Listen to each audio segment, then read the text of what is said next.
할렐루야. 지난주에는 그래도 날씨가 좀 포근했죠? 예, 오늘부터 도로 영하로 떨어지는데 건강 관리 잘 해주시기 바랍니다. 오늘 미가서 5장 2절, 이제 대강절 네 번째 주일입니다. 첫 번째 주일은 소망, 두 번째 주일은 평화, 세 번째 주일은 기쁨, 네 번째 주일은 사랑, 이렇게 표현을 합니다. 내년에는 한번 예배 때 이렇게 촛불 켜놓고 한번 해볼까 생각 중입니다. 촛불을 누가 선물로 주셨어요. 아직 안 썼는데 한번 해보고 성탄절에 한번 해보고 또 다음 내년에는 성탄절 첫째 주일부터 촛불을 하나씩 켜면서 예수님 탄생하시는 저희에 우리가 한번 더 깊은 의미를 생각해 볼까 합니다. 오늘 이 미가서, 미가 선지자, 이름의 뜻이 하나님 같은 자가 누구냐라는 뜻입니다. 그러니까 하나님 같은 분이 없다, 이런 이름의 뜻이에요. 그런데 이 미가 선지자는 BC 740년부터 710년까지 활동을 했습니다. 요담, 아하스, 히스기야 시대에 활동한 선지자예요. 그러니까 예수님 탄생하시기 약 700년 전에 이 예언을 지금 한 것입니다. 이스라엘이 이 시대에 정치적으로 영적으로 굉장한 위기에 처해 있는 시기였습니다. 지도자는 부패하고 백성들은 우상 숭배에 빠지고 강대국들은 정말 그 침략을 해오는데 그 앞에서 정말 무력한 그런 시대를 보내고 있었습니다. 그런데 하나님께서는 위기의 시대마다 사람의 기대와 다른 방식으로 일하시는 것을 볼 수가 있습니다. 절대로 그냥 묻어두면 벌할 수 없는 그러한 어떤 죄 가운데에서도 하나님께서 만천하에 드러나게 하시고 새로운 인물을 통해서 또 다스려 나가시고 또 이렇게 날마다 우리 삶 속에서 항상 함께 하시면서 이 위기의 시대에나 평화의 시대에나 늘 하나님께서는 우리를 향한 어떠한 믿음이 있으신 것 같아요. 그러니까 우리에게 이렇게 해라 저렇게 해라 이렇게 말씀하시는 것 아니겠습니까? 따지고 보면 우리는 죄만 많고 연약하고 부족하기 짝이 없습니다. 그런데 하나님께서 그 하늘의 하나님, 만주의 주이시고 창조주께서 우리에게 무언가를 명령하시고 그것을 순종하기를 이렇게 말씀하신다는 것은 우리를 믿는 믿음이에요.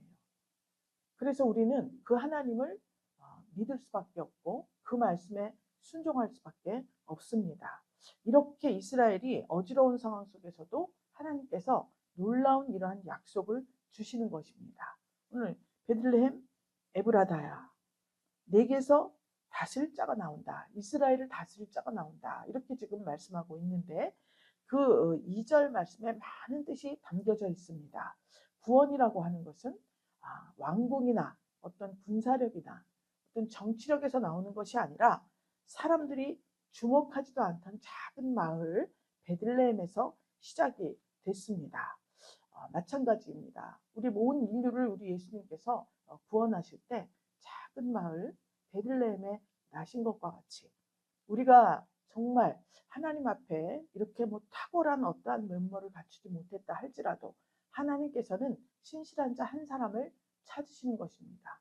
우리 상황 가운데 굉장히 어려운 일들이 많이 있습니다. 아직도 풀지 못한 숙제들이 많이 있어요. 그런데 이 모든 다방면으로 우리에게 닥쳐진 환경 속에서의 모든 구원이 어쩌면 작은 어떠한 부분에서 실마리가 풀어질 수도 있다는, 하나님께서 그렇게 일하고 계시다는 그러한 우리에게 주시는 희망과 소망과 같은 그러한 말씀입니다. 그래서 우리 환경 속에 우리 삶 속에서 베들레헴이 내가 작은 너 유다 족속 중에 작을지라도 이렇게 말한 것과 같이 내 삶 가운데서 가장 연약한 부분을 통해서 하나님께서는 나를 구원하시고 이웃을 구원하게 하시고 또 이 나라와 이 민족, 세계와 모든 민족 땅 끝까지 하나님이 복음이 전해지는 그런 놀라운 역사를 하시겠다는 또 다른 우리에게 주시는 약속일 수가 있습니다. 그래서 오늘 여기에 첫 번째로 그 2절 말씀 처음에 보면 베들레헴 에브라다야 이렇게 부릅니다. 그러면 이 베들레헴 에브라다가 도대체 어디인가? 예루살렘 남쪽에 있는 한 8km 정도 내려가면 비탈진 산동네가 있어요. 근데 거기 가보니까 어떤 건물이 하나 있는데 그 아라파트에서 그 깃발 달아놔요. 거기는 지금 팔레스타인에 내줬잖아요. 지금 현재는 1995년에 이스라엘 군대가 철수해갖고 팔레스타인에 내줬습니다. 그랬기 때문에 거기에 지금 이전에는 비탈진 산동네 볼품없는 시민들이 이렇게 살고 있는 곳이에요. 그래서 정말 여기는 뭐가 날 수도 없고 주목받지도 못하고 초라한 소시민이 사는 그저 그런 동네입니다. 그런데 하나님께서 베들레헴 에브라다라는 곳에 예수님이 탄생하시게 했다. 원래 고향은 요셉과 마리아 고향이 나사렛이었습니다. 갈릴리 지역에. 그런데 호적하러 베들레헴까지 내려오게 된 거예요. 예루살렘 밑에. 예루살렘 성 다 와서 한 8km쯤 돼가지고 거기에서 이제 이 예수님을 낳게 되거든요. 그런데 이 베들레헴 에브라다 정말 이렇게 유다족 속중에 작을지라도 아무 의미가 없는 것 같은 곳입니다. 인구도 적고 정치적 영향력도 없고 그런데 하나님께서는 이미 역사 속에서 이 메시아 탄생할 날을 기다리고 준비하고 계셨다는 거예요. 이미 준비를 하셨기 때문에 기다린 거겠죠. 예, 700 미가 선지자가 선포한 이 메시아 탄생 700년 후에 지금 예수님이 탄생하신 거잖아요. 이게 이루어졌죠? 예언이. 그런데 이 지금 이곳이 왜 하필이면 베들레헴 에브라다냐? 베들레헴 이름의 뜻이 뭐라 그랬죠? 떡집이라 그랬잖아요. 떡집. 또 에브라다는 에브랏이라고도 해요. 에브랏. 이 에브랏은 곡물의 땅이라는 뜻입니다. 그런데 실질적으로는 이름의 의미는 그런데 실질적으로는 에브랏 집안의 거주자들이 모여 있는 곳이다. 이런 의미를 가지고 있습니다. 우리 동네에도 저기 보면 전시 마을도 있고 이쪽에 보면 우시 마을도 있고 그렇습니다. 그렇듯이 에브랏 집안의 거주지가 있는 곳이었어요. 그런데 이름의 뜻이 떡집이나 곡물의 땅이라는 것과는 반대로 그렇게 좋은 그런 아주 뭐가 풍성한 것 같잖아요. 떡집이랑 곡물 막 땅 이러니까. 근데 실질적으로는 그렇지 않은 동네라는 것이에요. 그러니까 이름을 짓는 것도 하나님께서 어떤 그 영적인 의미와 이런 것들이 포함되어 있기 때문에 우리는 그냥 보는 것만 가지고 즉 보이는 것이 다가 아니고 들리는 것이 다가 아니라 라는 생각으로 인생을 살아가야 하겠습니다. 일찍이 룻기에 보면은 4장 11절에 보면은 보아스가 룻이 모압 여인이었죠. 그래서 거기에서 시어머니를 따라서 이 베들레헴 에브라스로 옵니다. 그런데 이 에브라스는 나오미 남편 엘리멜렉의 고향이에요. 여기서 살다가 여기 가뭄이 들고 기근이 드니까 모압 땅으로 갔다가 거기서 두 아들 남편 다 잃고 며느리 룻을 데리고 돌아오죠. 그래서 돌아왔는데 룻이 여기에 돌아와서 남의 밭에 가서 곡물을 줍다가 그 지방의 유지 보아스를 만나게 됩니다. 그래서 그 보아스가 이 룻을 아내로 맞이하는 장면이 나와요. 근데 그 룻기서 4장에서 보아스가 룻을 아내로 맞기에 합당한 절차를 밟고 그것이 통과되어서 아내로 맞이하게 되었습니다. 그때 그 동네의 백성들과 장로들이 이 보아스와 룻을 축복을 하는 장면이 나옵니다. 너로 에브랏에서 유력하고 베들레헴에서 유명케 하시기를 원한다. 언제 그 여자가 너에게 들어올 때, 그 여자가 내 집에 들어올 때 이렇게 기록이 돼 있어요. 룻기서 4장 가서 한번 보고 싶죠? 예, 또 가서 다시 한번 읽어보시면 그렇게 돼 있습니다. 그런데 그렇게 보아스와 룻을 축복했는데 이 둘이 혼인을 하고 아기를 낳았어요. 아들을 낳았는데 이름이 오벳이라고 합니다. 근데 이 오벳의 아들이 누구냐면 이새예요. 이새의 아들이 누굴까요? 다윗이죠. 다윗. 이렇게 해서 다윗의 계보가 여기에서 시작이 됩니다. 그런데 그 장소가 에브랏이에요. 그렇게 따지고 보니까 하나님께서는 다윗이 여기에서 났는데 다윗의 후손으로 메시아가 오신다고 약속했죠. 그러니까 하나님께서는 이미 구속 역사라고 표현을 합니다. 그래서 역사는 흐른다. 역사의 강물은 도도히 흐른다. 이런 얘기 우리가 하듯이 그냥 되는 일은 없습니다. 하나님께서는 철저하게 준비를 하시는 거예요. 그래서 우리가 여러분들을 축복하면서 기도할 때 여러분들과 자손 만대 하나님과 화목한 복을 주세요. 이렇게 기도를 합니다. 여러분들의 거취 하나하나, 여러분들이 있는 자리, 동네가 아닙니다. 에브라스는. 여러분들이 하나님 앞에 그렇게 어딘가에 서 있는 내 자리, 어린아이로 서 있느냐, 장년으로 서 있느냐, 청년으로 서 있느냐, 아니면 신부감으로 서 있느냐, 이러한 것들이 장차 여러분들이 아끼고 사랑하는 여러분들의 후대, 자손들에게 이렇게 지대한 영향을 미친다는 것을 우리는 꼭 생각하고 살아야 하는 것입니다. 믿습니까? 그래서 이 이세가 오벳이 룻기에서 나오면서 에브랏이 나오죠. 사무엘상 16장에 보면은 에브랏 동네에 있는 이세의 아들들 이렇게 나와요.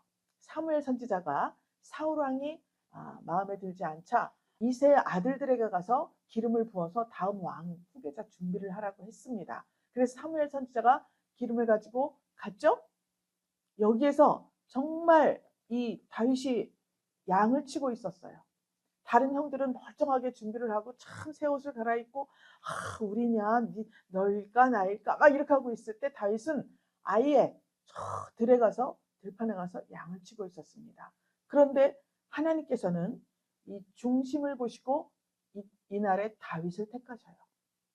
그게 다 에브라시예요, 여기가. 그래서 사무엘상 17장 12절에 보면 다윗은 유다 베들레헴 에브라 사람 이세라 하는 자의 아들이다. 이렇게 나왔어요. 그러니까 여러분 에브라시 베들레헴 에브라다라고 있지만 에브라시라고도 해요.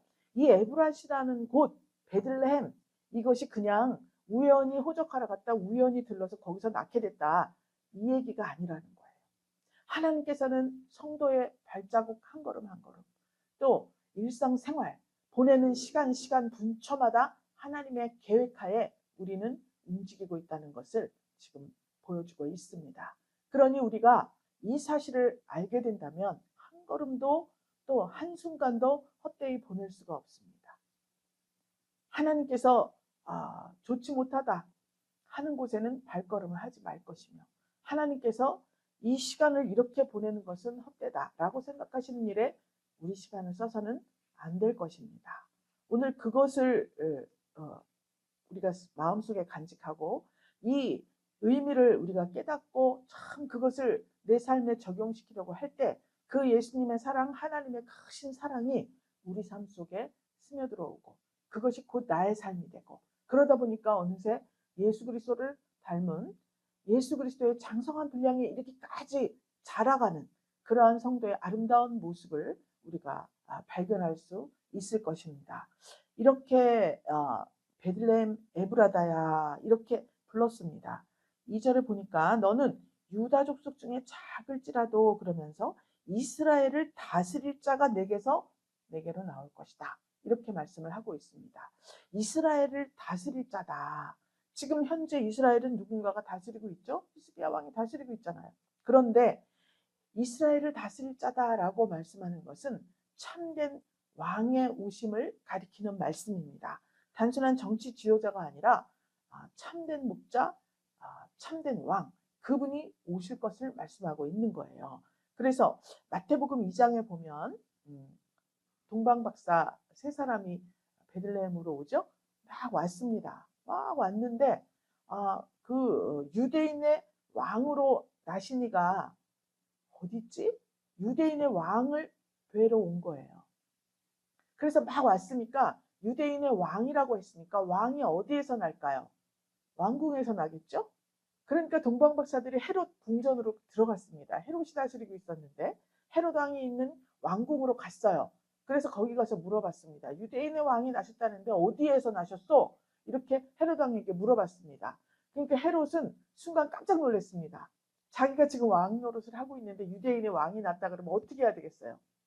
잡아 죽여야겠다. 이 생각이 먼저 들었습니다. 그래서 두 살미만 애들을 다 죽이라고 명령을 내리잖아요. 이게 동방박사들이 왕궁으로 찾아 들어가서 그래요.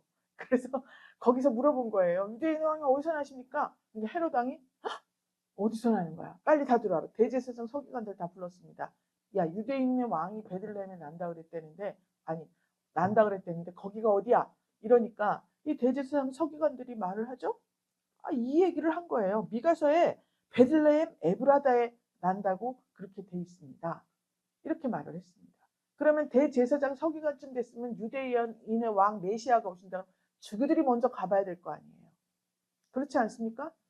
하나도 안 가. 그리고 거기서 난다는데 동방박사들한테 가르쳐 준 거예요. 그리고 자기들은 그저 거기에 있습니다. 그리고 헤롯 왕은 그때부터 번민이 시작됐겠죠. 이걸 어떻게 해야 되나. 유대인 왕이 다시 땅에. 이렇게 해서 막 분란이 일어나기 시작하는 장면이 마태복음 2장에 나옵니다. 미가 선지자는요. 예루살렘에서 32km 정도 떨어진 모레셋이라는 곳에서 태어났습니다. 여기가 어디냐면 1장에 보면 이 이야기가 나와요. 모레셋에 있는 선지자 미가라 이렇게 나오는데 이 모레셋이라는 곳은 팔레스타인 남북을 잇는 대로가 통과하는 곳이에요. 그래서 베들레헴이 여기면 거기보다 조금 더 밑에 있는 거예요. 그러니까 예루살렘에서 8km쯤 떨어지면 여기서 어디 정도예요? 한 저기 스타디움보다 더 못 가는구나. 여기서 한 주내? 뭐 이 정도. 또 모레셋은 일산? 이렇게 정도 되는 거 32km 정도 떨어져 있습니다. 그러니까 이곳 출신인 미가에게는 사마리아와 또 예루살렘에 관한 계시의 말씀이 임한 이유가 뭐냐. 그가 무역도 활발하고 정보가 다양하겠죠. 대로가 있으니까. 그러니까 여기 남유다 북이스라엘 소식이 아주 굉장히 빠릅니다. 소식통 있는 그런 모레셋 지형적으로. 근데 여기에서 지금 이 미가에게 이 계시의 말씀이 임한 거예요. 그럼 왜 그렇게 됐는가? 여호와 같이 위대한 신을 본 적이 있는가라는 뜻이라 그랬죠. 이름이. 당시에 이스라엘 백성들이 얼마나 하나님을 무시하고 멸시를 했는가. 정말 너희들이 진짜 이런 위대한 신 본 적이 있어? 이렇게 묻는 것은 정말 어처구니 없는 일입니다. 왜냐? 하나님을 섬기는 나라잖아요. 그런데 실제로는 하나님을 섬긴다고 하면서 얼마나 하나님을 멸시하고 하나님의 명령과 율례와 규례와 법도를 어기고 자기들 멋대로 방탕한 생활을 했다는 거예요. 그러니까 이 선지자가 나타나면서 하나님께서 징계를 내리신 거예요. 1절에 보면 딸 군대여 너는 때를 모을지어다. 그들이 우리를 에워쌌으니 막대기로 이스라엘 재판자의 뺨을 치리로다. 5장 1절에 이렇게 기록되어 있어요. 이게 무슨 말일까? 딸 군대여 너는 때를 모아라. 그때 포로로 잡혀갈 준비를 해라. 이런 말이거든요. 그러니까 원래 전쟁에 나가려면 전쟁에 나갈 장정들을 모아라. 그리고 오해열을 맞추고 막 이렇게 해야 될 거 아니에요. 장비를 갖추고. 그런데 야 그냥 때를 모을지어다. 그들이 우리를 에워쌌다. 이렇게 표현을 했습니다. 그러니까 그냥 오합지졸이고 하나님께서 싹 쓸어버려서 포로로 잡혀가게 만들 이러한 상태에 놓여 있다는 거예요. 이스라엘. 그래서 그냥 때를 모아. 그리고서 막대기로 이스라엘 재판자의 뺨을 치리로다. 그들이 포위를 했는데 모든 사람들이 보는 앞에서 이스라엘의 지도자들이 수모를 받는다. 이거예요. 그렇듯이 지금 이 아수르가 침공을 해서 이스라엘을 다 포위를 하고 지도자들 막대기로 이스라엘 재판자의 뺨을 치는 정도가 아니라 온갖 수모와 악랄한 또 잔인한 그러한 만행을 저지르고 그것을 고스란히 이스라엘 백성들이 당해버리고 말았습니다. 이렇게 정말 총체적으로 타락한 사회상을 보이고 있을 때예요. 그래서 왜 이런 심판과 수모를 당했는가? 지도자들이 타락했기 때문에 그랬습니다. 다스릴 자가 없었어요. 미가서 3장에 보면 왕들은 뇌물을 위해서 재판을 하고 제사장들은 삭슬을 위해서 교훈을 하고 선지자는 돈을 위해서 점을 치고 있다. 이렇게 표현을 합니다. 이렇게 총체적 난국을 가지고 온 원인이 모든 지도자들이 전부 다 타락해버렸기 때문에 백성들이 올바른 삶을 살 수가 없었다는 것을 말씀하고 있습니다. 정의를 미워하고 정직한 것을 굽게 하는 자들로 가득 찼어요. 미가서 3장에서 또 9절 10절에 보면 시온을 피로 예루살렘을 죄악으로 건축하는도다 이렇게 말씀하고 있습니다. 그러니까 시온을 피로 물들이고 예루살렘을 죄악으로 건축했다. 이 이야기는 모든 것들이 하나님의 말씀에 위배된 행동 천국이라는 기도 시간에 우리 험한 세상이라고 말씀했는데 그 험한 세상을 누가 만들었습니까? 지도자들이 백성들을 올바로 가르치지 못해서 그렇습니다. 그러니까 백성들은 자기가 달콤한 응답을 받기 위해서 뇌물을 주고 또 자기가 달콤하고 부유한 생활 이 형편을 좀 피워볼까 하는 마음으로 선지자들에게 돈을 주고 좋은 것으로 좋은 점괘가 나오도록 점을 치는 이런 행태가 지금 벌어지고 있었다는 거예요. 그래서 하나님께서는 진정으로 다스릴 자가 필요하다. 다스릴 자라고 하는 것은 무엇이냐? 통치권, 왕권 이것을 가지고 있어야 되는 것입니다. 근데 이사야 9장 6절에 보면 한아기가 났다 그래요. 근데 그 어깨에는 정사를 메었다 이렇게 표현을 하고 있습니다. 정사가 통치권과 왕권을 가졌다는 그런 말씀이에요. 그래서 그 이름이 뭐냐? 기묘자라 모사라 전능하신 하나님이라 영존하시는 아버지라 평강의 왕이라 할 것이다. 이렇게 메시아 나심을 선포를 했습니다. 그래서 지금 이 이스라엘이 진정한 하나님 안에서 다스릴 자, 왕권, 통치권을 가지고 올바른 정사를 펼칠 수 있는 그 다스릴 자, 이 다스릴 자를 기다리고 있던 그러한 시대였다는 것입니다.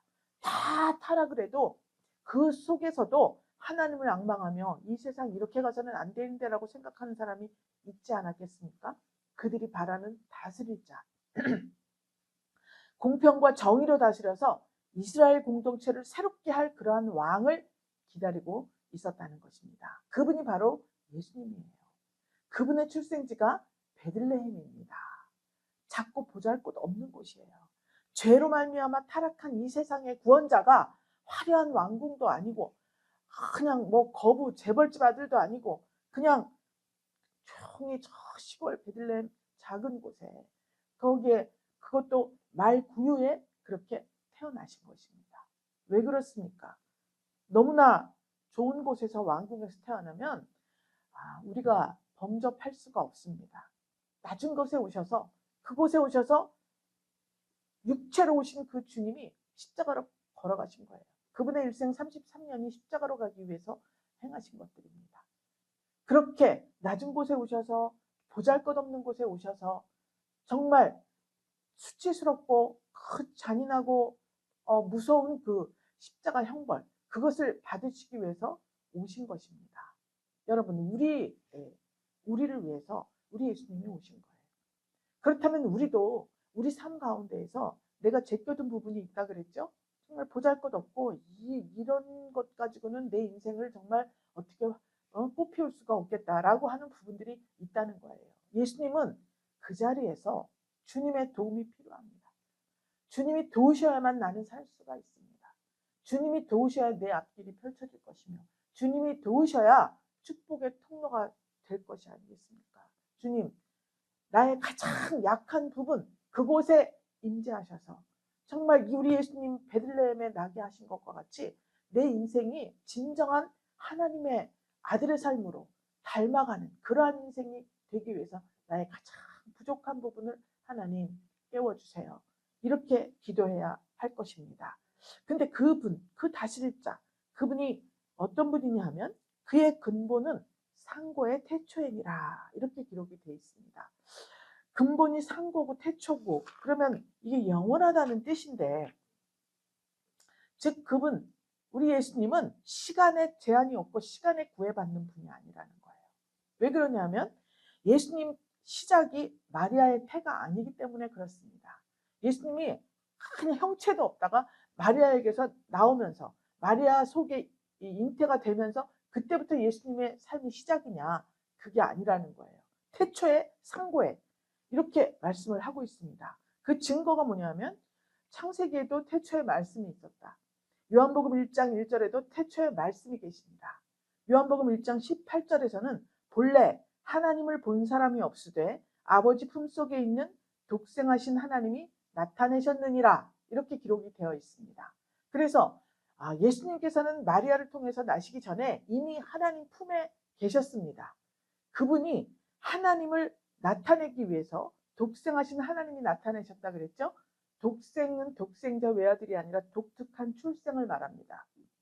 독특하게 마리아를 통해서 출생하셔서 하나님이 어떤 분이신 것을 육체를 입고 실제로 보이셨다는 거예요. 그렇기 때문에 그분은 상고의 태초에, 즉 영원입니다. 알파와 오메가 되시는 그 하나님이 예수님 몸을 입고 이렇게 오신 거예요. 실제로. 그렇기 때문에 그의 근본, 이 근본은 그냥 사람이 너무 교육을 잘 받고 교양이 넘치고 신실하고 거룩한 삶으로 자기를 갈고 닦던 사람이 다스릴 자가 되는 것이 아니라, 이 땅에서는 육신을 입은 자가 도저히 감당할 수 없는 그 다스릴 자의 사명, 그것을 감당해 주시기 위해서 우리 하나님께서 특별히 예수님의 독특한 출생, 이 독특한 출생으로 이 땅에 오셔서 그 사역을 이루셨다는 것입니다. 그래서 우리 실제로 대한민국은 이재명 대통령이 지금 통치를 하고 있습니다. 그러나 그 위에 잘 생각을 해보면 영적으로는 우리 하나님 아버지께서 이 대한민국뿐만이 아니라 온 세계를 다 다스리고 계신다는 것을 우리는 잊지 말아야 합니다. 태생이 만세 전이에요. 영원이에요. 하나님이지만 인간으로 이 땅에 오셔서 목자, 다스릴 자, 왕 되시려고 오신 거예요. 그런데 그분이 왕궁이 아니라 낮고 천한 구유에 오셨습니다. 그런 그분이 십자가에서 죽으려고 오셨어요. 즉 그래야만 백성이 다시 살기 때문에 그렇게 오신 것입니다. 그래서 이 네 번째 주일에는 사랑과 희생으로 다스리시는 그 예수님, 그 예수님을 우리 가슴에 새기면서 우리도 그분을 닮으려면 사랑과 희생이 있어야 합니다. 내가 하고 싶은 거 다 하게 해주세요. 내가 갖고 싶은 거 다 가지게 해주세요. 내가 가고 싶은데 다 가게 해주세요. 이런 기도는 이제 그다지 큰 의미가 없습니다. 주님을 위해서 살게 해주세요.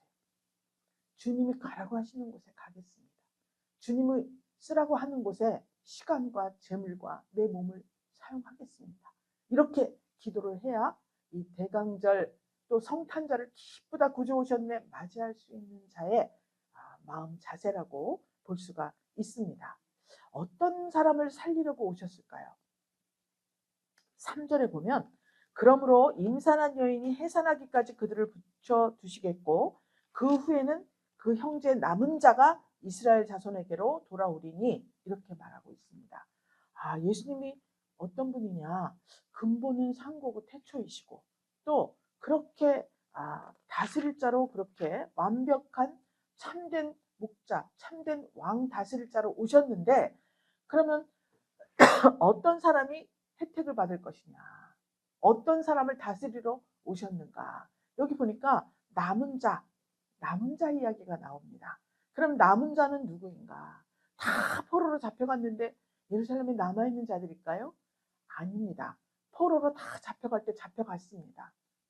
거기 가보니까 정말 그곳에서 자신들을 살펴보니까 자기들의 죄와 연약함이 너무나 컸던 거예요. 그걸 절실하게 깨달았습니다. 성전이 있고 가르칠 지도자들이 있고 다 있었는데 그들이 타락하니까 나도 타락하고, 그래서 마침내 남의 땅에 포로로 잡혀와가지고 마음대로 예배할 수도 없고 하나님을 부를 수도 없고 규제를 하잖아요. 창문 열고 그쪽에 다니엘에게 뭐라 그랬어요? 3번씩 열고 예루살렘을 향해서 기도하니까 그런 자는 처형하라 그랬죠. 사적으로 던져버리자 막 이랬잖아요. 그러니까 그렇게 포로로 잡혀가서 생각을 해보니까 내 죄가 나의 환경을 이렇게 망쳐놓고, 나의 연약함이 이렇게 환경을 망쳐놓고, 내 죄를 지었을 때 하나님 앞에 무릎 꿇고 기도해야 하는데, 내가 연약할 때 하나님께 도우심을 구해야 하는데 그것을 깨닫지 못하고 허랑방탕하게 살았구나. 탕자와 같이 자기가 뉘우치고 이 다스릴 자 그분을 통해서 새로워지기를 소망할 때 하나님께서는 그 남은 자들을 구원하신다는 것입니다. 참된 왕, 참된 목자가, 그들의 참된 왕, 참된 목자가 되어주시겠다는 그러한 약속을 말씀하고 있습니다. 미가의 예언은 700년 후에 예수님 안에서 성취됐습니다. 하나님께서는 결코 서두르지 않아요. 그런데 한 번도 늦으신 적이 없습니다.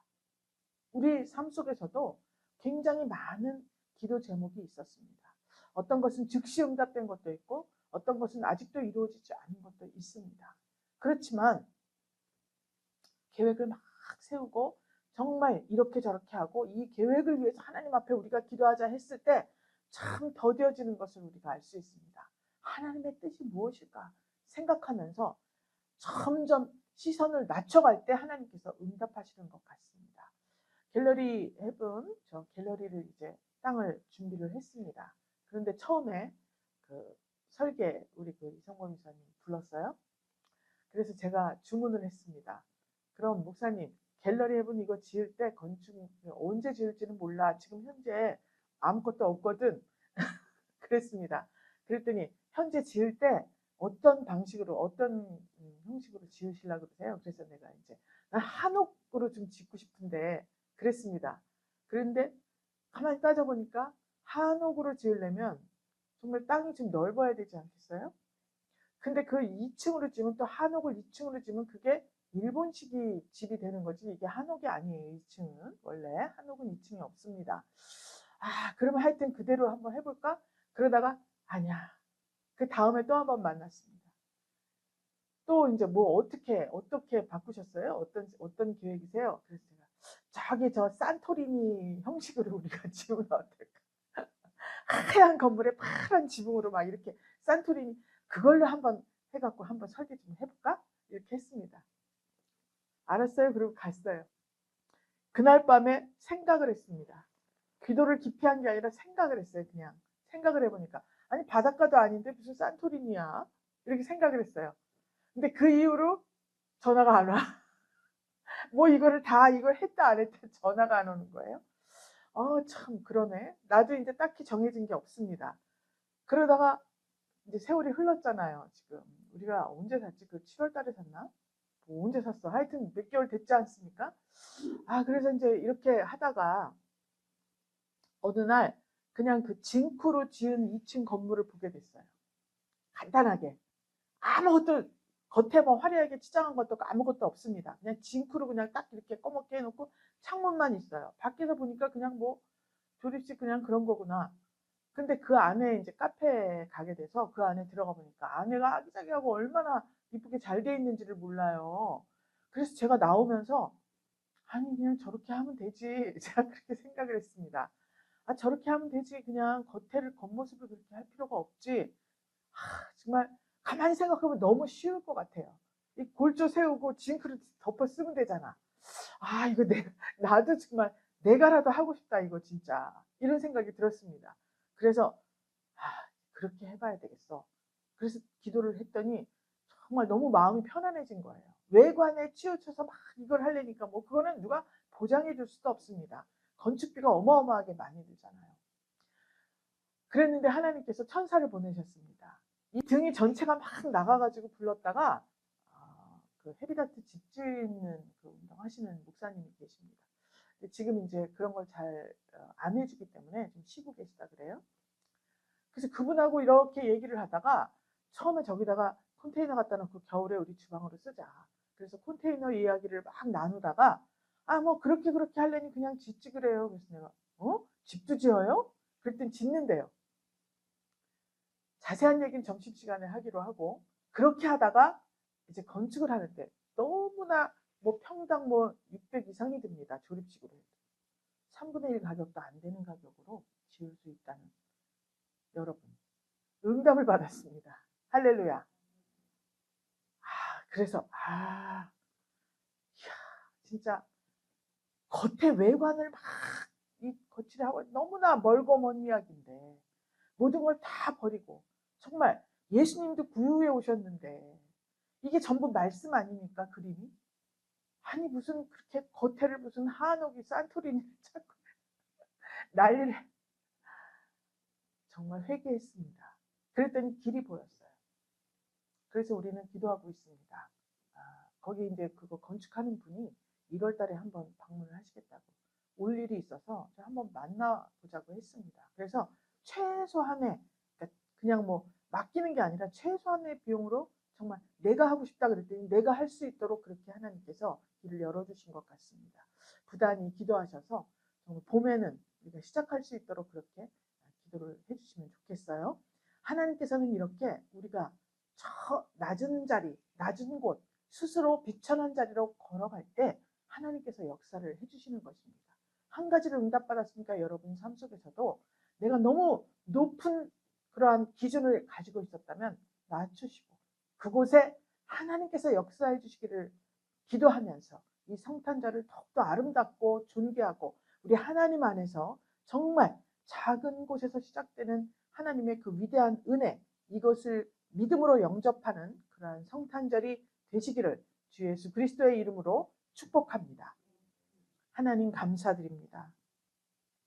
대강절 마지막 주를 보내며 이제 성탄절, 우리 예수님 탄생하신 그날을 기다립니다.